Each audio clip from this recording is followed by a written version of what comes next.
Morning meditation అయిన తర్వాత so we are going to release. So Patri sir life history book మనం release చేసుకోబోతున్నాం English. 8 months గా వర్క్ జరుగుతుంది, లాస్ట్ ఫైన్ ట్యూనింగ్ చిట్ట చివరి దశలో ఉంది. సో విత్ ఇన్ ఒక డేస్ లో it's going for the printing. ఈ యొక్క బుక్ ఉద్దేశం ఏమంటే మెయిన్ గా మనకి సార్ గురించి అక్కడక్కడ ఇన్ఫర్మేషన్ గ్యాదర్ మనం చేసి మనం ఈ బుక్ ని తీసుకురావడం. సార్ బుక్ కోసం అని చెప్పేసి పరిపత్రి గారికి అండ్ ఒక కంటెంట్ రైటర్ కి జూమ్ సెషన్ లో 36 జూమ్ సెషన్స్ ఇచ్చారు.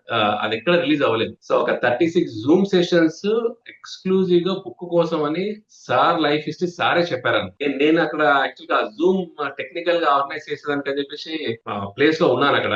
సో అరేంజ్ చేసేదానికి. So I was witness complete గా ఆ ఒక లైవ్ లో సార్ జర్నీ మొత్తం విన్నాం. సో ఏదైతే 36 జూమ్ సెషన్స్ అయిందో ఆ ఇంటరాక్షన్స్ విత్ పరి అదంతా కూడా ఇప్పుడు మనకి బుక్ రూపంలో ఈ యొక్క మెగా మెడిటేషన్ రిలీజ్ చేస్తుంది. That's the best take away for everybody ఎవరైతే ఇక్కడికి వస్తున్నారో వాళ్ళకి పత్రి సార్ యొక్క ఆటోబయోగ్రఫీ అదే one of the main highlight.